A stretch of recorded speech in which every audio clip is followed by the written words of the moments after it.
എൻ്റെ ഭാഷാപരമായ പരിമിതിയെ, ഇംഗ്ലീഷിലെ പരിമിതിയെ ഊന്നിക്കൊണ്ട് ട്രോളുന്നവരോട് എനിക്ക് ഒരു വിരോധവുമില്ല. ഞാനത് മെച്ചപ്പെടുത്താൻ ഇനിയും ശ്രമിക്കും എന്നാണ് എനിക്ക് അവർക്കുൾപ്പെടെ കൊടുക്കാനുള്ള ഉറപ്പ്.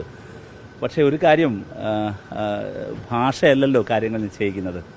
അതാണ് നമ്മുടെ രാജ്യത്ത് കാണുന്നത്. അപ്പോൾ ഞാൻ എൻ്റെ ഭാഷ മെച്ചപ്പെടുന്നതുവരെ കാത്തിരുന്നെങ്കിൽ എനിക്ക് ഹരിയാനയിലെ നൂഹിലേക്ക് എനിക്ക് എത്തിച്ചേരാൻ കഴിയില്ലായിരുന്നു. എന്നോട് എൻ്റെ പാർട്ടി മണിപ്പൂരിലേക്ക് പോകാൻ പറയുമ്പോൾ മണിപ്പൂരിലെ ജനങ്ങളുടെ അരികിലേക്ക് പോകാൻ ഞാൻ ഭാഷ മെച്ചപ്പെടുത്തിയിട്ട് പോകാം എന്ന് കരുതി ഇരിക്കാൻ കഴിയില്ലല്ലോ. ഈ വാർത്ത അറിഞ്ഞുടനെ തന്നെ DYFIയുടെ സെൻട്രൽ കമ്മിറ്റി തീരുമാനിച്ച് പെട്ടെന്ന് അങ്ങോട്ടേക്ക് പോകണമെന്ന് ഞങ്ങൾ കൂടിയാലോചിച്ചപ്പോൾ എൻ്റെ ഭാഷ മെച്ചപ്പെടുത്തിയിട്ട് പോകാൻ മാത്രമേ എനിക്ക് കഴിയില്ലല്ലോ. അതുകൊണ്ട് സുഹൃത്തുക്കൾ, ആ പരിമിതി മനസ്സിലാക്കണം. ഞാൻ ചെന്നപ്പോൾ ഭാഷ അറിഞ്ഞുണ്ടെങ്കിലും അവരുടെ വിഷമത്തിൻ്റെയും സങ്കടത്തിൻ്റെയും ഭാഷ മനസ്സിലാക്കാൻ എനിക്ക് പ്രയാസം ഉണ്ടായിരുന്നില്ല. എൻ്റെ ഭാഷ മനസ്സിലാക്കാൻ അവർക്കും പ്രയാസം ഉണ്ടായിരുന്നില്ല. ഇംഗ്ലീഷൊന്നും അറിയാത്ത മനുഷ്യരാണ് അവർ. കന്നഡയിലോ ഇല്ലെങ്കിൽ വളരെ അവരുടെ റീജിയണൽ ലാംഗ്വേജ്, പ്രാദേശിക ഭാഷകളിലൊക്കെ സംസാരിക്കുന്ന എല്ലാ മനുഷ്യരുടെ മുമ്പിൽ അവർ ചിലരിനോട് പറഞ്ഞു, ആദ്യമായിട്ടാണ് അവർ ഒരു MP അടുത്ത് കാണുന്നതെന്ന് പറഞ്ഞു. അപ്പോൾ ഇന്ത്യയിൽ ജീവിക്കുന്ന ഒരുപടി മനുഷ്യർ, ചേരികളിൽ കിടക്കുന്നവർ, ഖവാലികൾ, പാട്ടുപാടി ജീവിക്കുന്നവർ. ചിലരോട് ഞാൻ ചോദിച്ചു, എന്താ നിങ്ങളുടെ ജോലി എന്ന് ചോദിച്ചപ്പോൾ ചില അമ്മമാർ പറഞ്ഞു, ഭിക്ഷ എടുക്കലാണ് ജോലി എന്ന് പറഞ്ഞു. അപ്പോൾ അങ്ങനെ ഭിക്ഷ എടുത്തൊക്കെ അവർ ഉണ്ടാക്കിയെടുത്ത എത്ര നാളുകൊണ്ടായിരിക്കും ഭിക്ഷ എടുത്ത ഒരാൾ അതുപോലൊരു ചെറിയ വീട് പണിയുക.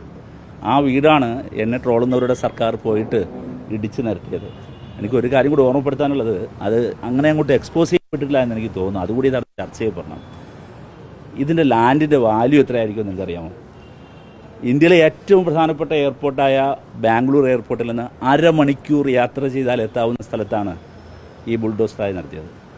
അപ്പോൾ ഈ മനുഷ്യരെ കുഴിപ്പിച്ച് പിടിച്ച ലാൻഡ് അതിൻ്റെ പിറകിൽ ആരായിരിക്കും? എത്ര വലിയ ശക്തികളായിരിക്കും? 2 കോളനികൾ ഒരുക്കേണ്ട സ്ക്വയർ ഫീറ്റിന് വിലയുള്ള ബാംഗ്ലൂർ നഗരത്തിൽ ഈ വലിയ നരവേട്ട് നടത്തി മുസ്ലിം ദളിത് വിഭാഗങ്ങളെ ബുൾഡോസറായി നടത്തി അറ്റാക്ക് ചെയ്ത് മാർജിനലൈസ്ഡായ മനുഷ്യർക്ക് വേണ്ടി സംസാരിക്കാൻ, അവരെ കാണാൻ, അവരെ കേൾക്കാൻ പോകുന്നതിനിടയിൽ എൻ്റെ ഭാഷയെ മെച്ചപ്പെടുത്തി എല്ലാം ശരിയാക്കിയിട്ട് ഇതിനു വേണ്ടി ഇറങ്ങാൻ കഴിയില്ലല്ലോ.